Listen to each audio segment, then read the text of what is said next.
Muchas gracias por la exposición, Francesca, y les recordamos a todas las personas que nos están viendo que pueden hacer sus preguntas o sus comentarios abajo de este video, y que al término de estas exposiciones daremos un espacio para una ronda de preguntas.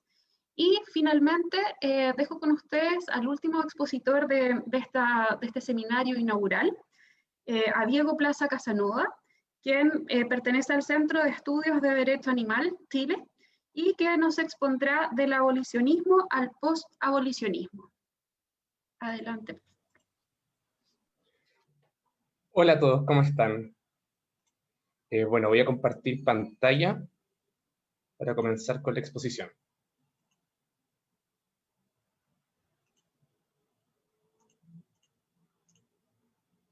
¿Me pueden confirmar si es que se ve bien?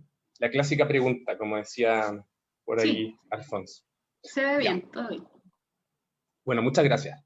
Mi nombre es Diego Plaza, soy abogado de la Universidad Católica Valparaíso, LLM en Derecho Animal de Lewis and Clark, y fundador y director del Centro de Estudios de Derecho Animal, CEDA Chile. Estoy muy contento de estar aquí junto a ustedes esta tarde, y bueno, básicamente mi presentación se referirá a algunas visiones predominantes en la dogmática abolicionista animal, y acerca de esta construcción doctrinal incipiente en la cual he estado trabajando en CEDA Chile, que hemos denominado como post-abolicionismo animal. Bueno, y transitando desde un abolicionismo clásico hacia un post-abolicionismo libertario, es decir, un post-abolicionismo que corrija y deconstruya ciertos aspectos perfectibles del abolicionismo animal como una suerte de crítica constructiva, y nos permita, mediante un derecho animal que utilice tecnologías jurídicas diferentes a los derechos subjetivos, permita un grado de emancipación ulterior de los animales no humanos que aquellos que ofrecen la dogmática abolicionista clásica. Bueno, el abolicionismo animal, entonces, es una doctrina que surge a mediados, en verdad pasado a mediados del siglo XX, como una suerte de reacción al utilitarismo predominante de aquella época, si se quiere el utilitarismo preferencialista de Peter Singer.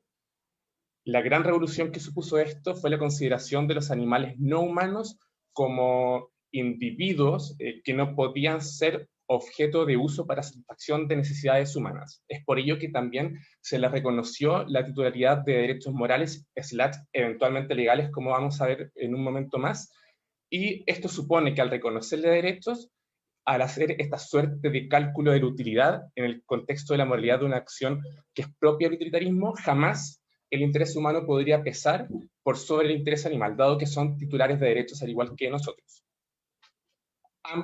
Esta doctrina considera el veganismo o vegetarianismo dependiente del autor como una piedra angular fundamental del movimiento, y exige en general una reconfiguración total de nuestra concepción cultural de la relación interespecie humano-animal. No se limita netamente a dejar de vestir animales o a cambiar nuestra dieta o nuestros hábitos de consumo, sino en modificar nuestros discursos, nuestros usos, nuestras costumbres, nuestras leyes y en general todas nuestras prácticas culturales predominantes.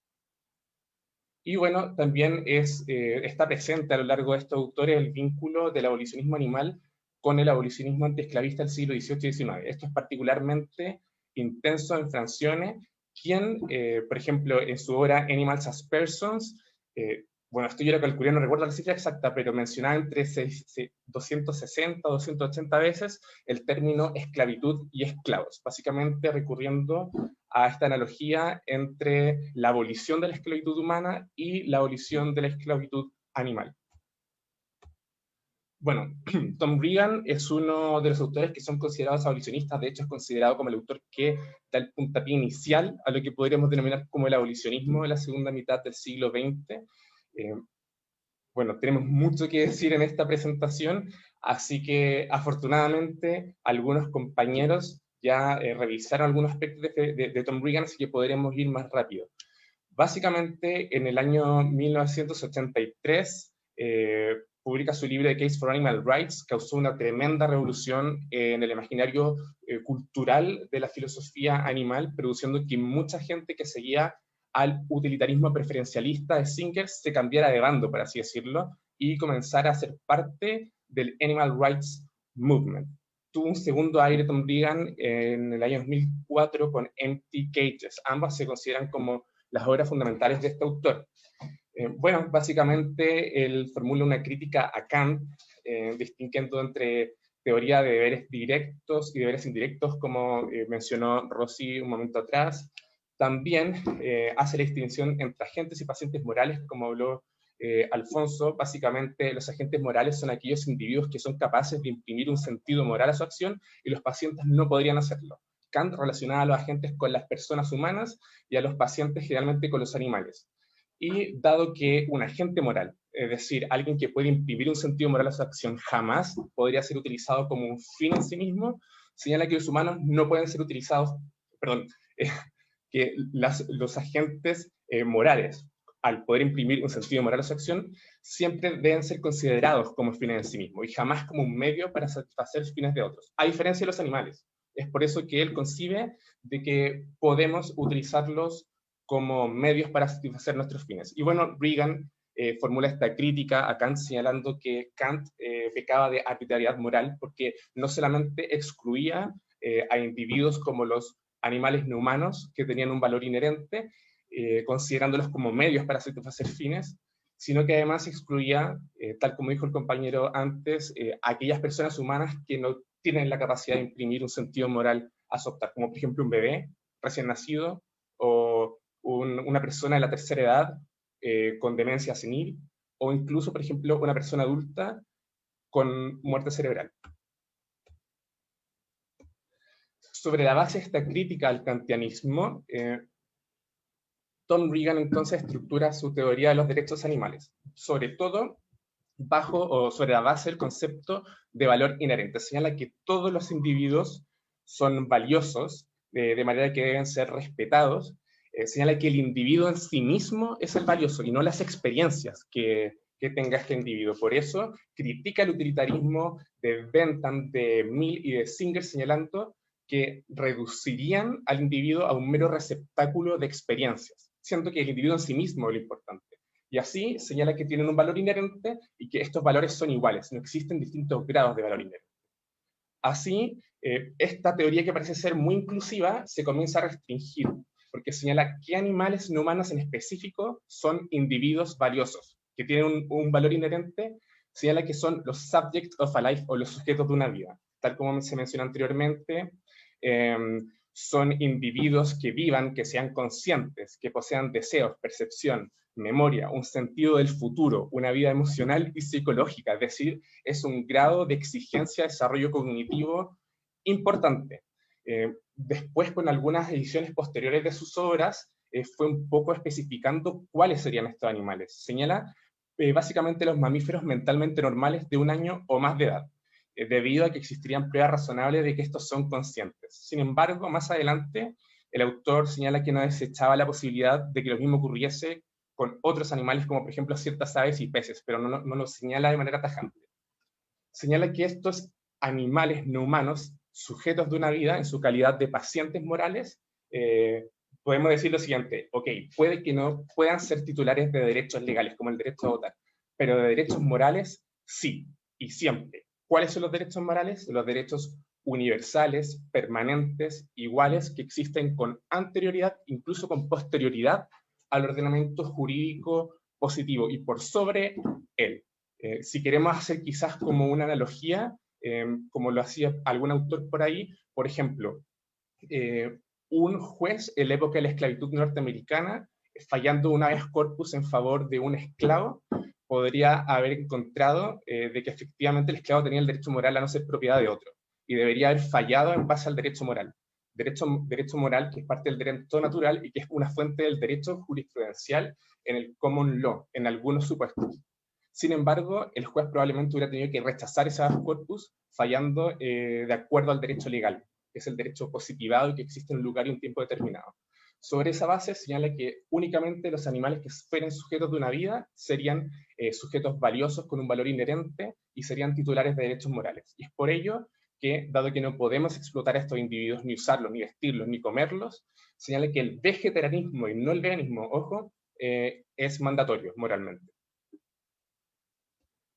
El segundo autor que vamos a examinar es Gary, Francione, o Francione en italiano, o Francione, como dicen los norteamericanos, ya que estamos en lugares hispanohablantes, vamos a denominarles Francione, y nos evitamos un dolor de cabeza. Bueno, lo que caracteriza a este autor es que él promovió y promueve, sigue promoviendo la abolición de la explotación animal de manera tajante, rechazando cualquier forma de regulación de esta en orden a hacerla más humana. Gary Francione es un poco más contemporáneo, comenzó escribiendo aproximadamente en los años 90 y en el año 2015 quizás publicó una de sus obras más importantes, que es el enfoque abolicionista, o The Abolitionist Approach, como veremos ulteriormente. Lo que caracteriza a Gary Francione y lo diferencia de Reagan es que señala que la sentencia por sí sola es el elemento que va a determinar qué animales van a pasar parte de la comunidad moral humana, y critica a Reagan y a Singer por su teoría de las mentes similares. La teoría de las mentes similares es un concepto que Francione acuñó para denotar aquella suerte de formación cultural discursiva que se produjo después del año 1993, cuando el proyecto Gran Simio publicó aquel famoso estudio señalando que los grandes simios, al ser cognitiva y genéticamente similares a los seres humanos, deberían ser titulares de derechos. El efecto pernicioso, según Francione, es que ahora podríamos tender a pensar que solamente aquellos animales similares a nosotros, cualitativamente, podrían ser titulares de derechos, y no así aquellos que parecían ser más alienados frente a nosotros.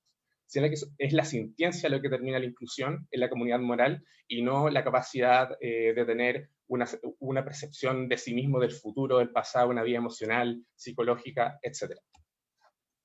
Y como tal señalé, el enfoque abolicionista, o The Abolitionist Approach, en 2015, un poco cristaliza los principios fundamentales de su perspectiva abolicionista. Este es un libro bastante cortito, es muy condensado, no tiene demasiada fundamentación teórica, y esto no es una crítica, porque la verdad es una declaración de principios, una suerte de manifiesto, pero en verdad el grueso de la fundamentación teórica de estas ideas está en su obra anterior. Lo vamos a revisar en breve. El primer principio es que todos los animales no humanos sintientes tendrían el derecho prelegal básico a no ser propiedad de otros. La naturaleza se asimila, o la podemos identificar, de estos derechos prelegales al de derecho moral. Y respecto de los derechos legales, Francione no es claro, no señala que deberían reconocerse los derechos legales, pero así lo insinúa, en aquel caso futuro en el cual en nuestras sociedades se hubiera producido una suerte de normalización y legitimación de estas nuevas ideas que permitieran generar, tal como dijo, una legitimación del cuerpo social para poder crear leyes que reconozcan estos derechos. Por mientras, no hay duda que para Francione existirían derechos morales. Específicamente el derecho a no ser propiedad de otro, lo cual lo diferencia a Reagan, que postula fundamentalmente el derecho a un trato digno y respetuoso, entre otros, son los básicos nada más. El segundo principio es básicamente que se debe abolir y no regular la explotación animal. Se opone a las campañas bienestaristas y las campañas de objeto único, es decir, aquellas campañas que buscan suprimir o abolir una forma específica de explotación animal, dando la sensación cultural de que las demás análogas serían moralmente aceptables, como por ejemplo, no al uso de animales en la tracción urbana. Pero ¿qué pasa con la tracción en sectores no urbanos, o con el uso de animales de otra clase? Sitúa al veganismo y a la educación vegana no violenta como piedras angulares del movimiento, por las consideraciones que un poco ya hemos revisado anteriormente. La sintiencia es el elemento que va a permitir incluir a los animales en la comunidad moral humana. Para Francione, tener sintiencia significa ser perceptualmente conscientes. Rechaza toda forma de discriminación analogable al especismo, es decir, rechaza el machismo, el sexismo, la discriminación basada en género, el edadismo, el clasismo, la xenofobia y otros.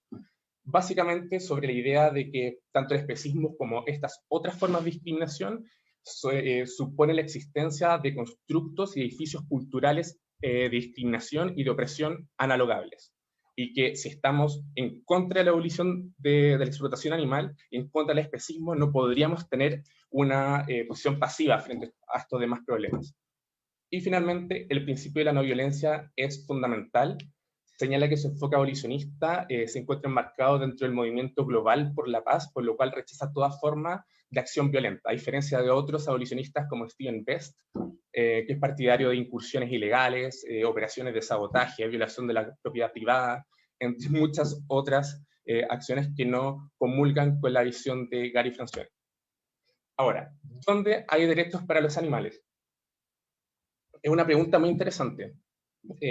Básicamente la respuesta sencilla es en el abolicionismo animal. Lo vamos a poner de nuevo para que a nadie se lo olvide. ¿Dónde hay derechos para los animales? En el abolicionismo animal. Es común que muchos países, en otros órdenes jurídicos, se creen leyes que reconozcan, por ejemplo, la sintiencia, la calidad de individuo, incluso a nivel constitucional, y muchas veces se habla de la inclusión de los derechos en la legislación o en la Constitución. En realidad, eso es un eufemismo, es una imprecisión técnica, porque en la medida de que el interés que se protege no vaya de la mano con un derecho subjetivo que permita, o sea, que sea de titularidad de ese animal y que permita exigir a otros el cumplimiento de una acción o abstenerse de una acción para proteger ese interés, mientras no exista este derecho subjetivo, no existen derechos en sentido estricto. Es decir, por ejemplo, si reconocemos la sentencia en la Constitución, sería genial, sería un avance, sin lugar a duda. Pero, ¿eso sería derecho animal? Sí. ¿Serían derechos animales? No. Y básicamente el abolicionismo es la postura, existen otras, pero el abolicionismo postula el reconocimiento de derechos en sentido estricto, aún morales, eventualmente legales, en favor de animales no humanos. Bueno, en un libro que ojalá se publique pronto, un poco he estado trabajando esta idea, formulando ciertas críticas constructivas al abolicionismo animal, que en realidad podríamos hablar mucho tiempo, de hecho horas acerca de esto, así que me gustaría resumir la idea de manera bastante sencilla, en respecto al tiempo además.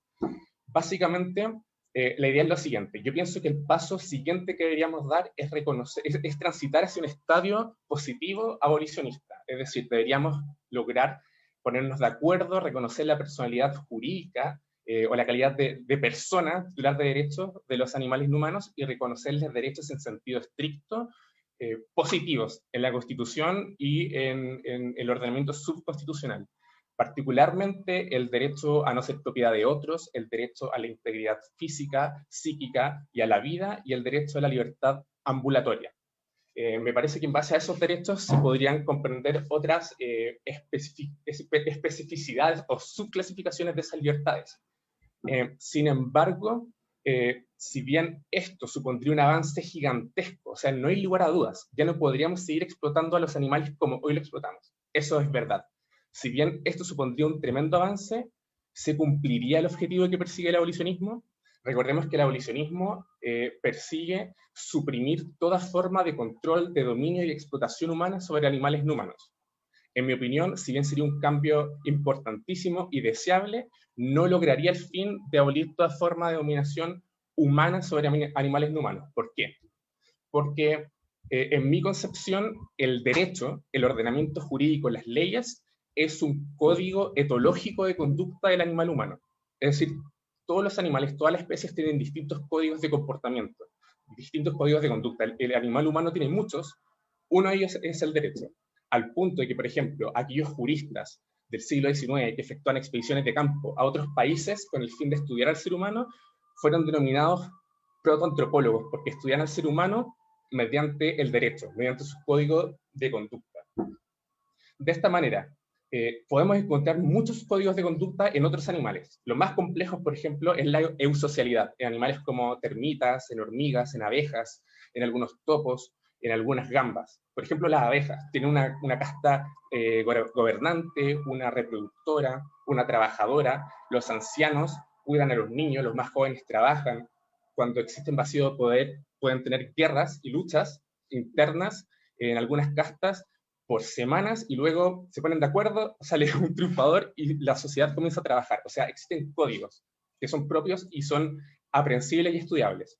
El punto es el siguiente: si nosotros, bajo el pretexto de lograr la liberación absoluta del ser humano, imponemos nuestro código etológico a los animales humanos, no humanos, es decir, imponemos el ordenamiento jurídico, y los incluimos forzosamente en nuestro código etológico, ello implicaría una suerte de vulneración de la autonomía de especie y de la autonomía etológica de estos animales. Importaría una suerte de colonialismo interespecie, mediante el cual la razón humana colonialista estaría colonizando la, comillas, sin razón, o la animalidad humana. Como ya dije, esto sería un cambio muy importante y deseable, pero teóricamente no lograría la supresión de esa relación de dominio, sino solamente una modulación de la naturaleza de esa relación de dominación que ejercemos sobre los animales no humanos.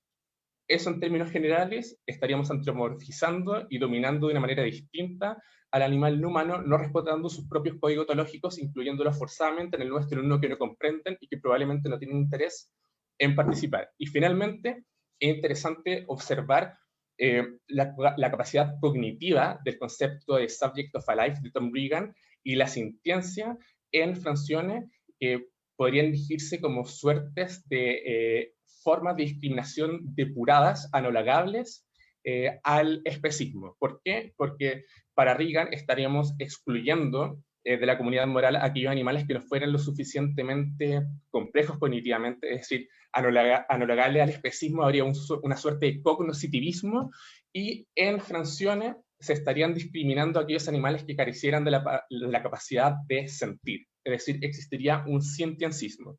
Y es interesante porque, tal como Regan en su momento criticó al utilitarismo, señalando que los utilitaristas reducirían a los individuos a meros receptáculos de experiencias, acá el abolicionismo más vanguardista, el de Francione, reduciría a los individuos a meros receptáculos de sensaciones. Ahora, ¿cómo superar estos problemas? En realidad, básicamente la idea sería cómo podemos utilizar el ordenamiento jurídico para regular nuestra relación con los animales no humanos en una manera que podamos permitir grados ulteriores de liberación frente a estas formas de dominio humano, incluyendo del discurso jurídico en sí mismo. Es muy difícil.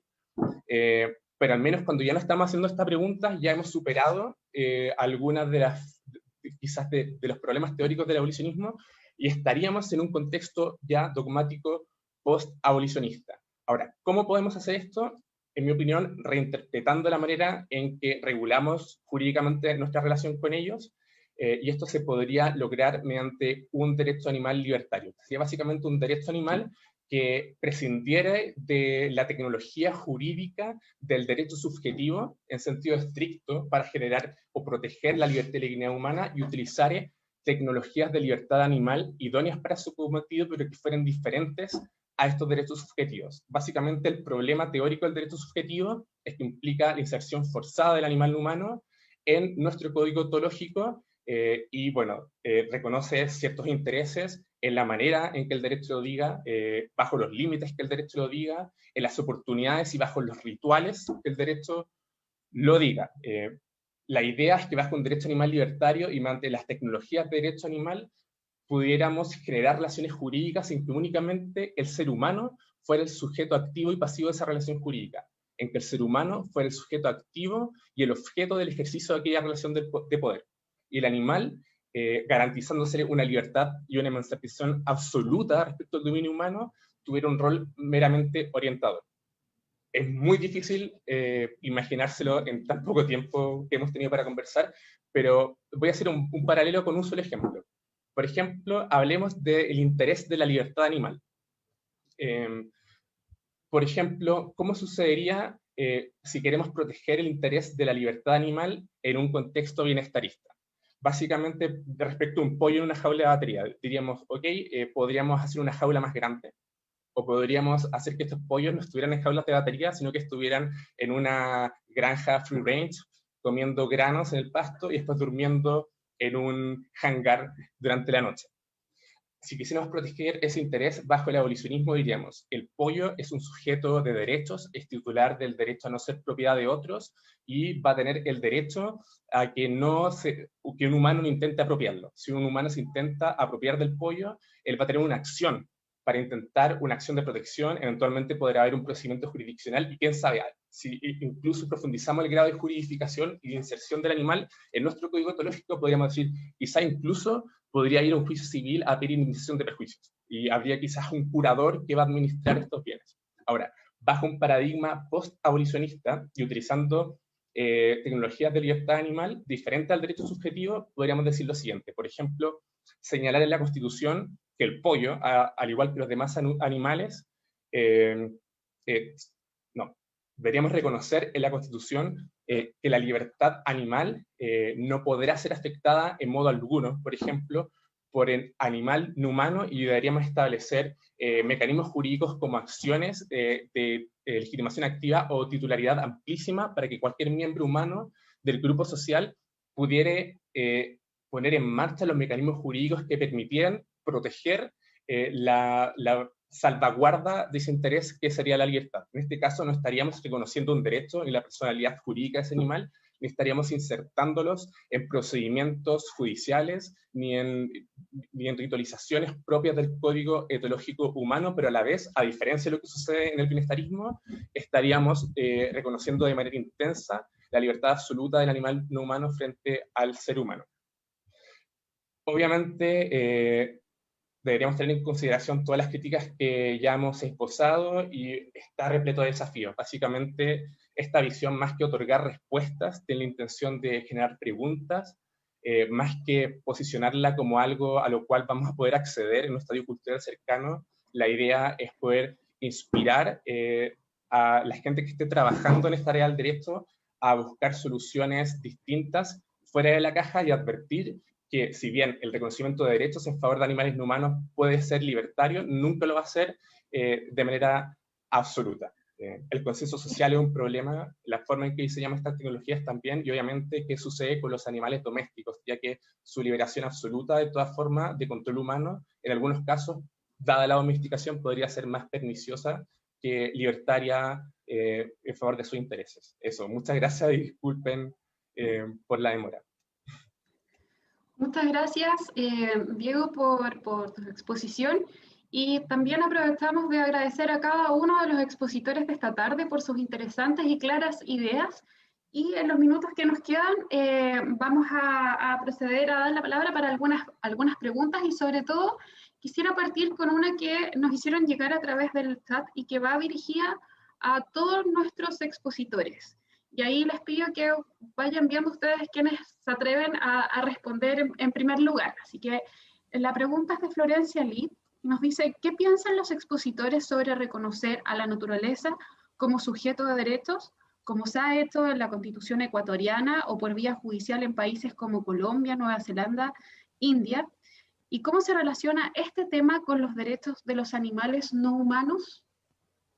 Esa es nuestra primera pregunta. No sé si alguno de nuestros expositores quiere comenzar a responder.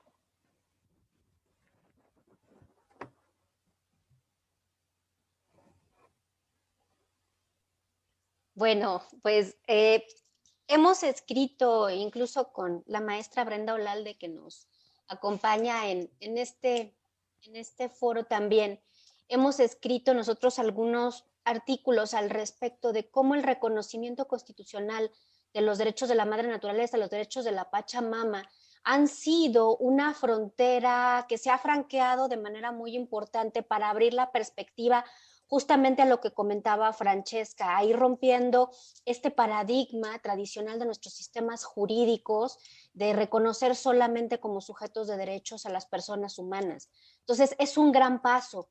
Sin embargo, y hay que reconocer que América Latina tiene la pauta o lleva la pauta en este sentido, porque esto ha sido derivado de las cosmovisiones de nuestros pueblos originarios, en los que no hay una separación entre el humano, la naturaleza y los demás animales. Entonces esto es muy importante, pero hay que tener mucho cuidado, yo aquí llamaría la atención, a no confundir estas perspectivas ecologistas o biocéntricas que pretenden el reconocimiento de los derechos de la naturaleza y de los animales como parte de la naturaleza, con las perspectivas deontológicas como de las que hablaba y el doctor Plaza Casanova, y que también Alfonso nos expuso brillantemente, que proponen que los animales deben ser reconocidos por su valor en sí mismo, no como parte de la naturaleza. Entonces, simplemente para resumir, es muy importante, ha sido un paso muy importante en América Latina y en otras latitudes, como en África también.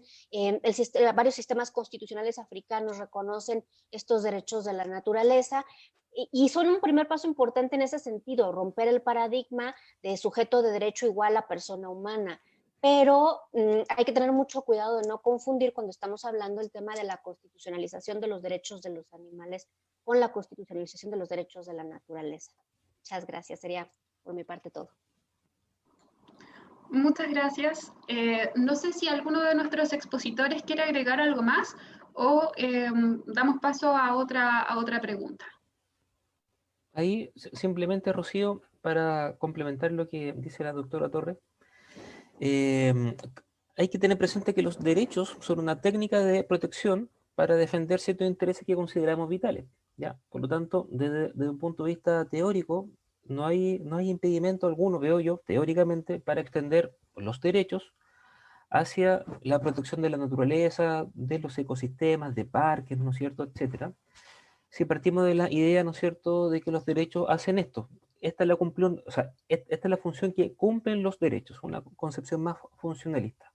Pero la pregunta que nos tenemos que hacer en el ámbito específico del medio ambiente es no si es teóricamente posible, sino si es la mejor técnica para proteger el patrimonio ambiental. Vale decir, si realmente reconociendo derechos al medio ambiente vamos a poder evitar o lograr, ¿no es cierto?, estos objetivos de rango más constitucional, como la acción climática, la evitación de conflictos ambientales, la adecuada distribución de cargas ambientales, etc. Entonces, ahí esa es la pregunta que nos tenemos que formular y yo no estoy tan seguro. Y por la segunda razón que lo decía la expositora, de que tiende a confundirse muchas veces el problema de los derechos de la naturaleza con el problema de los derechos de los animales, que son temas conceptualmente distintos, ¿ya? En buena medida porque más allá de las distintas concepciones que nosotros podemos tener, ¿no es cierto?, como las que ponía Diego, Francesca, etcétera, todos podemos reconocer que los animales tienen algo distinto que los diferencia del medio dentro del cual viven. Y ese algo distinto es que son individuos que tienen una experiencia que les es propia, algo que no podríamos predicar con tanta claridad de los bosques, los ecosistemas, etcétera. Perfecto, muchas gracias. Tenemos dos preguntas que van dirigidas a nuestro último expositor, a Diego Plaza, así que se las vamos a formular de forma conjunta y ahí él ve en qué orden las responde. La primera es, ¿qué abarcaría el derecho social libertario, el veganismo también? Y la segunda pregunta que formula Pamela Torres es, después de felicitar por la excelente presentación, ¿podrías dar un ejemplo de tecnología de libertad animal? Bueno, gracias por las preguntas. En primer lugar, respecto a la primera pregunta, ahí hay un pequeño, quizás me voy a entender mal, no es un derecho social libertario, sino es un derecho animal libertario. Al hablar de veganismo, yo intuyo que quizás la pregunta va si es que el veganismo debería ser una suerte de derecho o una suerte de imperativo jurídico, y la verdad es que recordemos que actualmente el derecho animal abarca un montón de formas de regulación de nuestra relación interespecies, pero que yo tenga conocimiento, prácticamente en ningún ordenamiento jurídico positivo existen derechos animales en sentido estricto.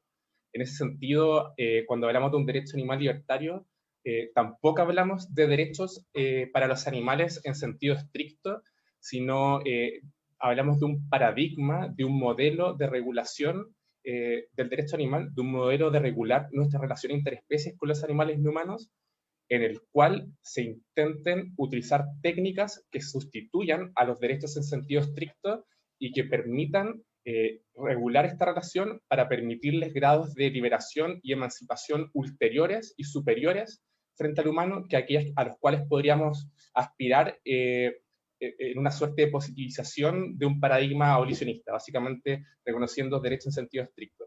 El veganismo, en mi opinión, no debería necesariamente ser como una suerte de mandato legislativo, más allá de ser un interés que forma parte de la libertad de conciencia y que debería ser protegido por la jurisprudencia de los tribunales de justicia y por un desarrollo subconstitucional acabado. Pero quizás el veganismo tiene una relación con el derecho animal libertario en el sentido de que si un derecho animal libertario va a prohibir e impedir de manera absoluta cualquier forma de utilización de los animales no humanos, podríamos entender de que el veganismo sería una consecuencia fáctica de la imposición positiva de un derecho animal libertario, dado que básicamente no podríamos utilizar los animales. Quizás sería discutible y sería muy interesante, porque estoy seguro que habrían demasiadas posiciones distintas en un contexto como el de un derecho animal libertario, determinar qué hacemos con los animales que fallecieron en libertad. ¿Podríamos o no consumirlos? ¿Habría una suerte de tabú o de respeto al cuerpo muerto, como el que sucede en la sociedad humana con respecto a animales humanos? Eso sería discutible. Y bueno, respecto de la segunda pregunta, gracias por la pregunta. Un ejemplo de tecnología de libertad animal es lo siguiente. Las tecnologías actuales que utilizamos para proteger el interés animal son las normas bienestaristas, es decir, dar una suerte de migajas en favor de los animales contra su explotación. Es decir, te vamos a explotar, pero acá tienes quizás un poco más de agua, un poco más de espacio, un ventilador, te vamos a dar antibióticos para que no te infectes demasiado. Eso básicamente sería una tecnología del bienestarismo. Una tecnología del abolicionismo sería el reconocimiento de personalidad jurídica y de derechos en sentido estricto. Y una tecnología de libertad animal sería una construcción dogmática análoga a la de los derechos subjetivos que la reemplace y a la cual convoca a todos a que nos pongamos en trabajar, en idearlas y en diseñarlas y en proponerlas. Un ejemplo de ella sería una forma de regular la libertad animal de una manera distinta al reconocimiento del derecho a la libertad, de la personalidad jurídica. Era como, por ejemplo, el ejemplo que di. Poner un mandato, por ejemplo, constitucional que prohíba la utilización de animales en todo sentido o que garantice el interés de la libertad animal en su sentido más amplio, establecer de la mano de ello un deber de los animales humanos de no intervenir ese interés de la libertad animal y, en tercer lugar, una acción de legitimación amplísima que sea titularidad básicamente de cualquier persona humana del cuerpo social que permita poner en marcha los procedimientos o mecanismos legales que permitan proteger y salvaguardar ese interés, sin en ningún momento haber hablado de derechos en sentido estricto, de personalidad jurídica, de incluir al animal en un procedimiento jurisdiccional o de someterlos a nuestro código ontológico o que se manifiesta en una suerte de soberanía especie mediante el derecho.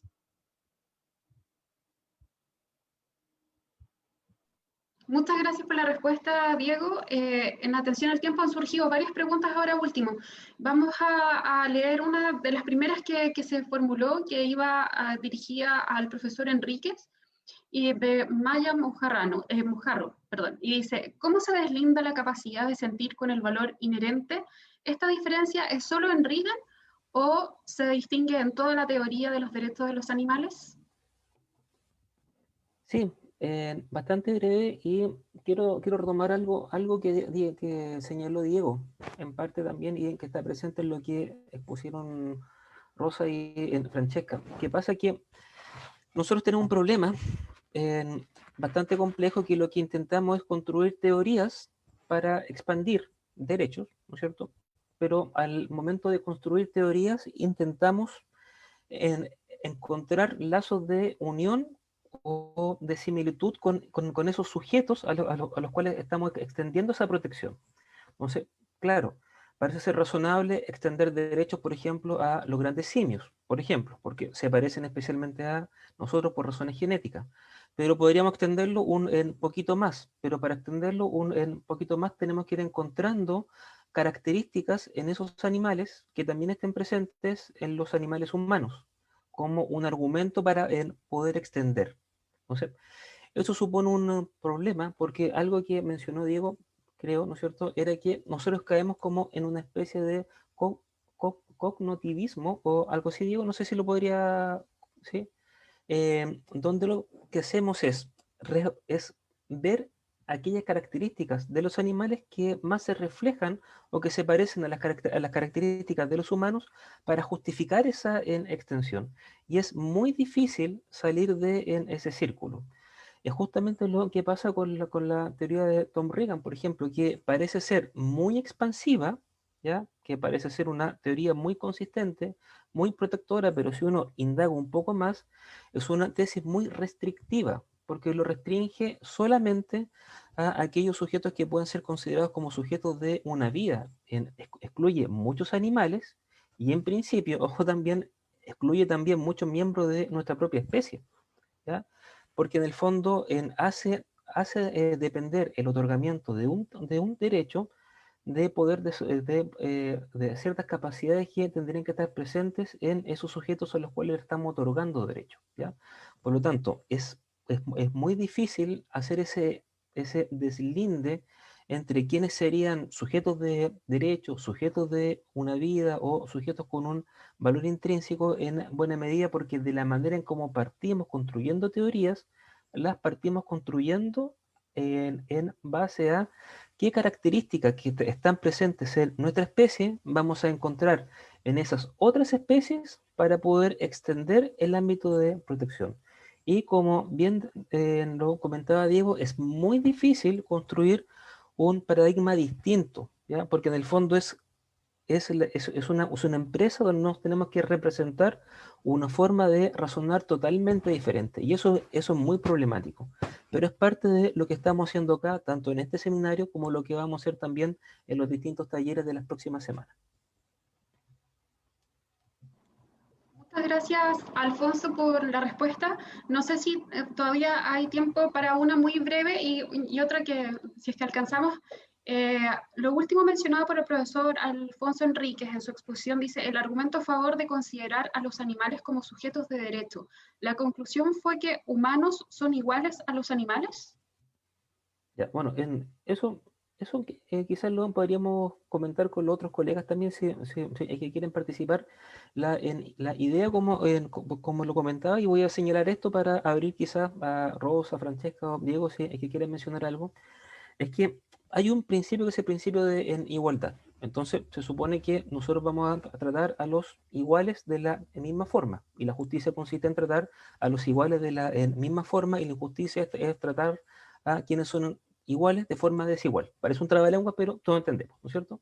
Bueno, el problema es en, en, en qué nos vamos a considerar iguales, ¿ya? ¿En qué nos vamos a considerar iguales? Ahí tienen a Singer, que es la capacidad para sentir dolor, Nussbaum, ¿no es cierto?, en idea de capacidades, Regan, de ser sujeto en una vida, etc. Vale decir, todos los sujetos que sean iguales en esas características los vamos a considerar como iguales desde el punto de vista moral, ¿ya? Para autores como Regan, ¿no es cierto? No tanto Singer, pero para autores como Regan eso debería tener una traducción jurídica, ¿ya? Vale decir, tanto animales no humanos como humanos, en la medida que sean iguales en ciertas características, al menos en ese nivel los vamos a tratar como iguales desde el punto de vista moral y como iguales desde el punto de vista jurídico.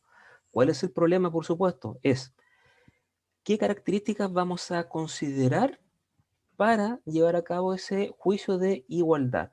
De ahí donde tenemos Regan con la sintiencia, otros con la capacidad, con la teoría de las capacidades, con la idea de ser sujeto de una vida, varía. Pero el punto es que si encontramos un punto en los cuales los animales, consideramos a los animales no humanos y a los humanos como iguales en base a ciertas razones, en base a esas razones, por lo tanto, vamos a considerarlos como iguales y los vamos a tratar como iguales para esos efectos.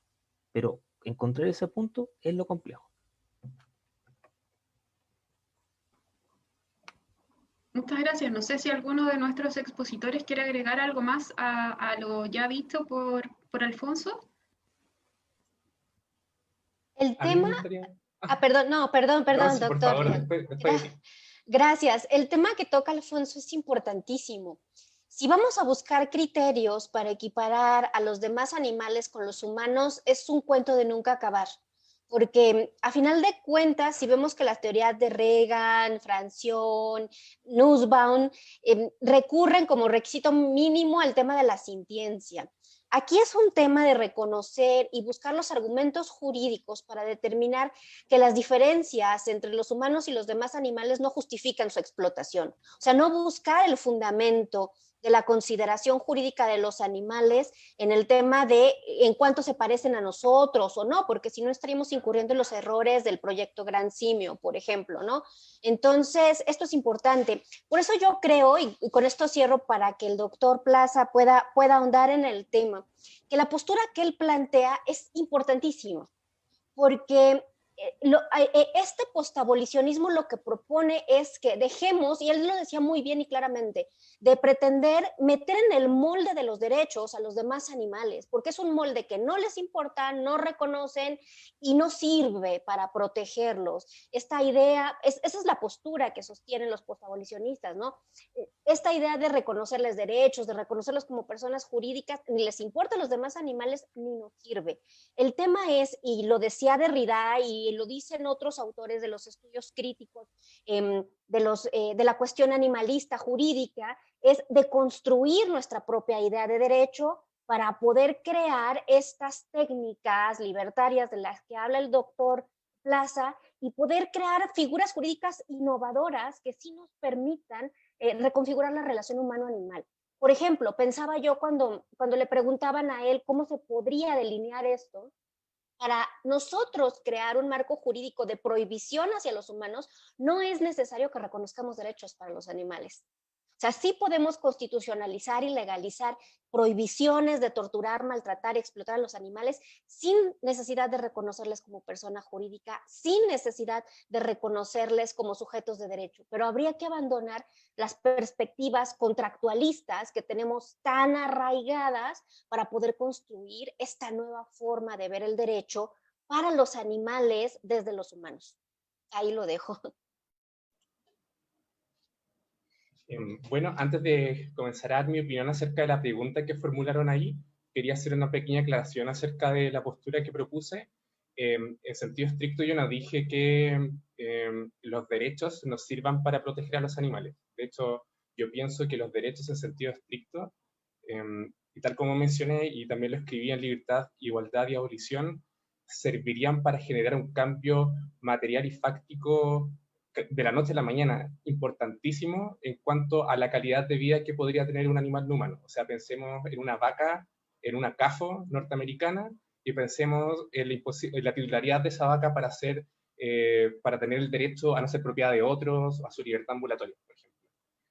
Pero lo que quise decir, y quizá no lo expresé de manera correcta, es que si bien ello supondría un cambio importante en las condiciones materiales en las que los animales vivirían, no supondría la abolición o la supresión absoluta del dominio que el ser humano ejerce sobre el animal no humano, toda vez que la imposición forzada de derechos subjetivos sobre ellos y la introducción forzada de estos en nuestro código etológico supone una suerte de violación de la libertad etológica y conductual natural de las demás especies. Y bueno, en cuanto a la pregunta que formulaban por ahí acerca si somos o no iguales a los demás animales, es una muy buena pregunta. Yo creo que sí y no. Yo creo que, como sucede con los seres humanos, ¿somos todos iguales? Sí y no. Somos todos absolutamente diferentes. Incluso entre gemelos las personas son diferentes. Sin embargo, ello no quita a que todos revistamos el mismo valor que merezca ser protegidos de igual manera. Yo creo que con los demás animales no humanos somos todos diferentes, con otras especies, incluso individuos dentro de otras especies, pero, y acá voy a rescatar un concepto que utiliza Tom Regan, que efectivamente todos tenemos un valor inherente y que no existen distintos grados de valores inherentes que merezcan mayor o menor protección. Ahora, a diferencia de Regan, yo no creo que el valor inherente se reduzca a ciertos animales con desarrollo cognitivo. Yo no pienso, como Francione, que se reduzca a animales que sean sintientes. Yo creo que a todos los individuos del reino animalia, incluso en aquellos que carezcan de sintiencia. Me parece que excluir a los animales que carezcan de sintiencia es una discriminación sintiencista, y tal como escribí en su momento en Libertad, Igualdad y Abolición, hay un término que utilicé que es básicamente en los animales no sintientes pareciera existir una voluntad de vivir. Voluntad no en un sentido cognitivo, porque ya sabemos que, según lo que arroja los avances científicos no tienen capacidad de tener procesos cognitivos, pero por ejemplo, en muchos animales como la estrella de mar, si se le corta un brazo, le vuelve a crecer otro. En las esponjas, si se corta un trozo, vuelve a regenerarse en no muchos días. Incluso si se le corta mucho un trozo a una esponja o una estrella, puede que ese animal se regenere en otro completamente distinto. Entonces, claro, yo ahí lo que veo es una suerte, no sabría cómo explicarlo, se me van las palabras, pero sería como una suerte de impulso natural que estaría denotando una suerte de fuerza en la naturaleza que llevaría a ese individuo a seguir existiendo, a seguir perviviendo frente a la adversidad, y me parece que ello es moralmente mandatorio proteger y respetar esa forma de vida por mucho de que no puedan experimentar sensaciones. Muchas gracias, Diego. Y aprovechando, hay una breve pregunta de Carlos Betancourt, también formulada a Diego Plaza. ¿Dónde puedo encontrar más información sobre la diferencia entre abolición, uso y derecho libertario? Está silenciado.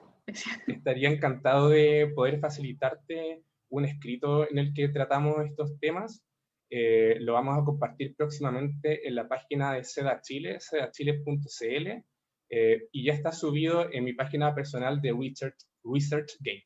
Mi nombre es Diego Plaza Casanova, por ahí lo pueden encontrar. De todas formas, me pueden escribir a diego.sedachile@gmail.com.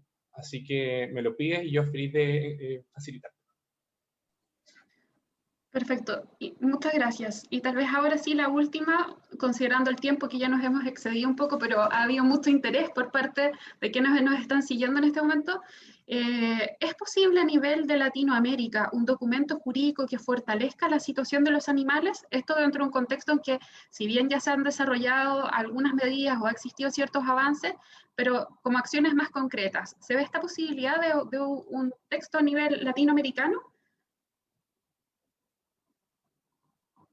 No sé si alguno de los expositores quiere referirse a esta pregunta.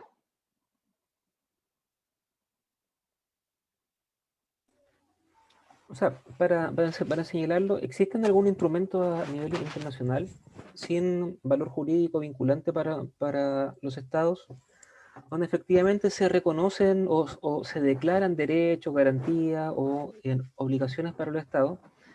Pero el problema pasa, para utilizar un concepto un poquito como más rawlsiano, es el consenso entre cruzados, vale decir, poder concordar efectivamente un cierto piso mínimo razonable que los estados efectivamente vayan a comprometerse a seguir con esos estándares. A nivel internacional, por ejemplo, lo que sí existen son directrices de la Organización Mundial de Sanidad Animal, ¿no es cierto?, donde hay ciertas normas para los animales que se utilizan para el tráfico por tierra o por mar, etcétera.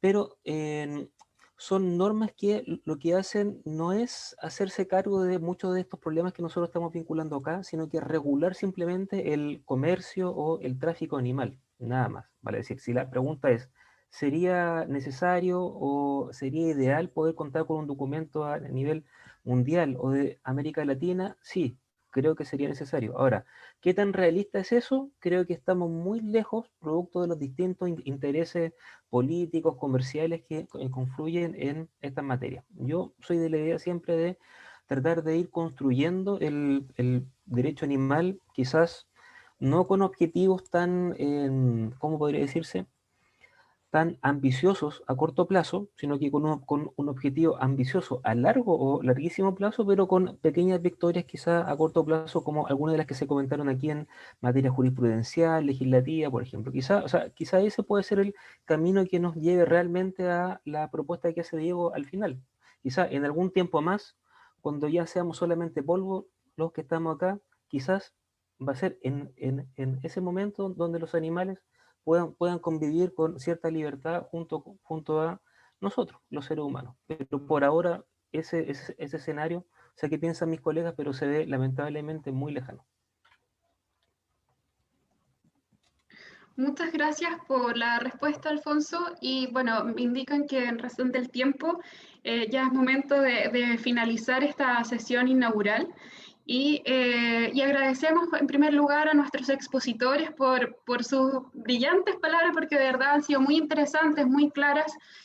También agradecemos a cada uno de nuestros asistentes y de quienes han inscrito en este taller, que como les comentaba al inicio de esta sesión, ha suscitado un gran interés y tenemos un número que no esperábamos de inscritos y estamos muy contentos por eso. Y por supuesto que los invitamos a estar presentes el próximo viernes en la segunda sesión, que corresponde al taller número 1 de este curso, este taller que será los animales no humanos y su regulación constitucional. Así que muchas gracias a todos y un saludo a todos los que nos están viendo desde distintas partes de Latinoamérica y hasta el próximo viernes. Hasta luego.